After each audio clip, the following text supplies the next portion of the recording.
My name is Paisley, and I'm going to be talking about the influences that Shakespeare had on the English language. And for me personally, I didn't know how much of an impact that he had. I was just thinking, like, he wrote poems, he poetry, he did plays, and those plays got him a lot of fame. Like, that's what made him who he is, were those plays and that poetry. But he actually came up with a multitude of words and phrases, and a ton of them that we still use today. And I just think that the whole aspect of that is crazy, because it's something that we just tend to look over. So today we're going to talk about the background on Shakespeare's time period, how he impacted the language, like go into a little more specifics on not just only words and phrases that he made, but how he went about it, and just how it went along changes from his time to our time today. Okay, so first we're going to talk about the background on Shakespeare's time period. And during his time, English was still going through many changes, and it was in the middle of being standardized. And since it was in the middle of being standardized, that is what helped. Oh my goodness. Sorry, I look like mega white right now.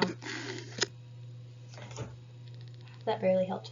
Anywho, since it was still in the middle of standardization, that's what helped kind of like push some words and phrases into our language, because it was just like in the middle of it.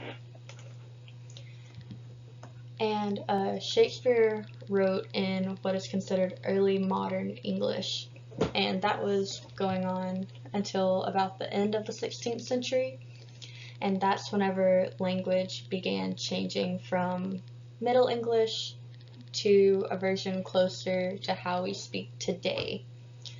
And some examples of this language change are adding ER and EST to the end of words to show like comparisons and superlatives in adjectives, like stronger and strongest right here. And another example is the addition of ly to adverbs like faithfully, swiftly, greatly, all that fun stuff. And then along with all those changes going on, some actually stayed the same, such as st at the end of some words. We don't talk like that anymore, but back then, from that little language change, they were still saying like thou knowst. I can't really do it correctly, but thou knowest means you know, and all that fun stuff.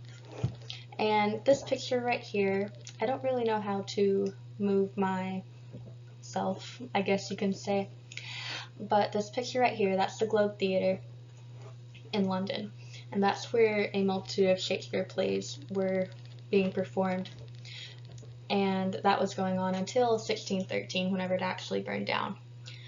But it opened back up in 1994, and now people are performing Shakespeare in OP, or original pronunciation. I would like to show y'all a little bit of that if I could. I don't think I can. Goodness. I'll just link the presentation, the PowerPoint, whenever I post this. And then y'all can open it up. It's the video that we watched in class, and I just found it really interesting because they showed the comparison between how we would read it today and how it was actually pronounced back then. Okay, so next we're going to get more into depth and talk about how he impacted the language. So Shakespeare used around 15,000 different words in his plays, and comparing that to the Old Testament of the Bible, which only used 5,642 words, I think it's crazy how much of a difference that is, because the Old Testament and the Bible is pretty massive, and using 15,000 different words is crazy. And he introduced around 1,700 words into the English language, and I the fact that I didn't even know that he introduced words into the English language, and it jumping from I don't think he did, to 1,700 different words. I think that's really cool. And he ended up changing old nouns into new verbs, which helped change a sentence to be more dramatic. And in an article I read, they described it as like champagne, like it made it bubbly.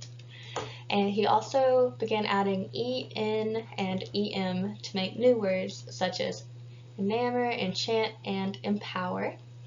And looking at like how we talk today and all the different words, there's a lot of words that begin with en and em.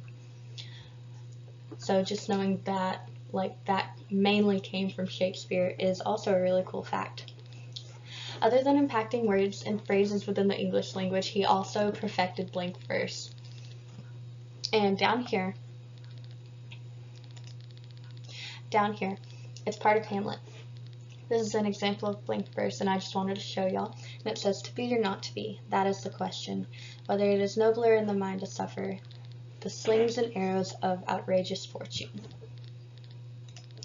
But I just wanted to add that to show y'all like an example of the blank verse that he did use. And with doing this, he helped impact multiple writers such as Herman Melville, William Faulkner, Charles Dickens, and many, many more. Okay, here's talk about the words and phrases from Shakespeare that we use today. And the fact that I didn't even know that he like made this many phrases and words, I think it's crazy, because look at all this. Okay, so we're gonna start. Wild goose chase, break the ice, melted into thin air. Let's see. Star-crossed lovers, wearing your heart upon your sleeve. All that glitters is not gold. Like there's so many phrases that we still use today that came from way, way back then, in like the 1600s, 1700s, 1500s, somewhere around that area, and we still use those today. And then some words that came from Shakespeare: alligator, bedroom, downstairs, eyeball. Like there's so many words that we use in our everyday language that he actually came up with. And then with each of these, it shows where, like what play it came from or what poem it came from. It looks like all of them are plays, but the fact that it shows what exact act and scene that it came from, so you can see it for yourself, I love that.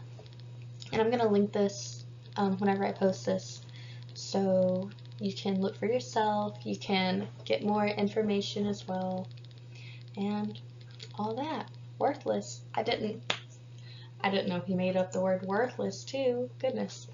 Anywho, this was just all about Shakespeare and everything that not everything, he did so much more, but this is just a few things that he added to the English language, what he did to impact the English language, and just everything like that. Some words and phrases, some background of them, and yeah. So, thank y'all.